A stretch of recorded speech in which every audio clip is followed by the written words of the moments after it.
Hi everyone, so I just recorded kind of a general update video, and if that goes up before this one I will put the link to that video down below. But I wanted to do a more specific kind of update video on pregnancy, trying to conceive, all of that stuff. I have talked about it in the past and kind of done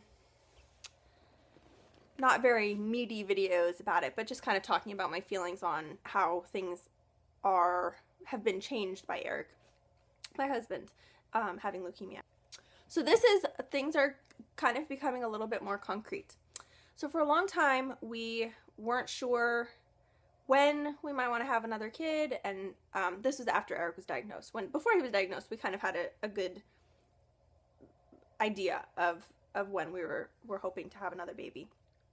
But once he was diagnosed, that was obviously put on hold because we were dealing with all of the stress of that, and also the fact that until Eric has been off of chemo for 3 months, we can't try to conceive naturally. So when he was diagnosed, we were given the option of banking sperm, which we did, and so that is before basically next September. That is what we would need to do. So we have gone back and forth about whether we wanted to do that and have a baby, sooner and have our kids be closer in age, or wait and try to conceive on our own and have our kids be at least 4 years apart, which is, for me, it's a big spacing, and that was not what I wanted. And I mean, it has its pros certainly, but that was just a little too long, and it's also just too long. I feel, for me, too long to wait to have another baby. Like, I'm excited to be pregnant again, and I'm excited to have a baby again and go through all of that craziness with a newborn. But so waiting that long is just a little too long, and the fact that we don't know for sure what Eric's fertility is going to be like once he's done with treatment. So it could come back quickly and we could conceive easily, 3 or 4 months after he's done with chemo, or it could take a really long time, and it could take us 6 months, a year, and our kids would then be even further spaced apart. So I went back and forth with it and kind of decided a little bit out of the blue, but I think it was there and I was ready, that I wanted to start taking the steps to move forward with this. So the other aspects of this is that I really want to pursue an out-of-hospital birth, probably a home birth, for the next kid and any subsequent kids after that. With my first pregnancy with Lex, I wanted to pursue that also, and went through the steps, met with midwives at a couple of birth centers, and they sent me to a maternal fetal medicine specialist to kind of have things looked over because of my health and because I was on medications and all of that kind of stuff. A little bit of background if you're not familiar with my story. I have chronic Lyme disease that I've had since I was a teenager, along with a couple of other tick-borne illnesses and some kind of secondary conditions due to that, and I've been on treatment for a very long time for all of those and have gotten much, much better, but there is still, concerns about my health, basically. And so I was referred to a maternal fetal medicine specialist, went to see him. So I saw the maternal fetal medicine specialist, and he was fine with everything about my health and everything. We went over my medications and all that until it came to the end of the appointment, and it came up that I had a history of a blood clot.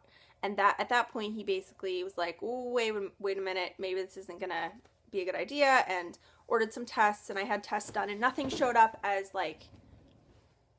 that's shadow, sorry. Nothing showed up as there being like a clotting disorder or anything like that. But given that, so the factors that contributed to the previous blood clot were that I was on combination birth control, which the estrogen can increase your risk of a clot, and I had a portacath, which is a central IV line in. And I still had a port at that point, and I still do now. And pregnancy also is a kind of a high estrogen state, so it can increase your risk of blood clots. So at that point he said, basically, he wasn't comfortable kind of approving a home birth.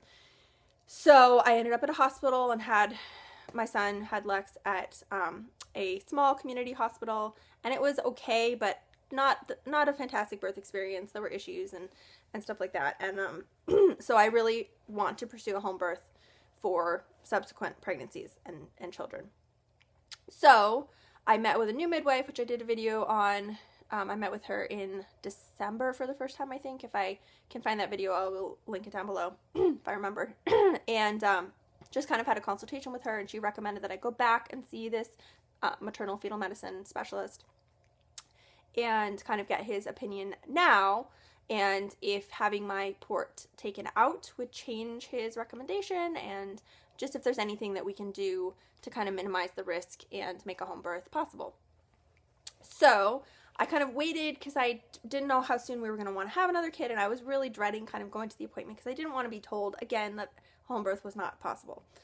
So I finally decided a couple of weeks ago that I was ready and that I wanted to move forward with this. So I made the appointment with the specialist. Actually went back and had an appointment, a more in-depth appointment with the midwife because I needed a referral to the specialist, and talked with her more. She's seems very willing to kind of work with me and figure out the way that we can make this happen. So I saw the specialist on Monday. Today's Wednesday. And it was a good appointment. It kind of had the outcome that I was expecting, which was not necessarily the outcome that I was hoping for, but it gives me options. So basically, he gave me kind of 3 options, but basically 2 options as far as, you know, a safe birth options for the next child. So I still have a port. So the options are I can keep the port and be on blood thinners, which I was on for my first pregnancy as a prophylactic thing, to prevent a clot. So I can keep my port and be on the blood thinners and have a hospital birth. Or I could have the port removed, not be on blood thinners, and then have the option of doing whatever kind of birth I wanted.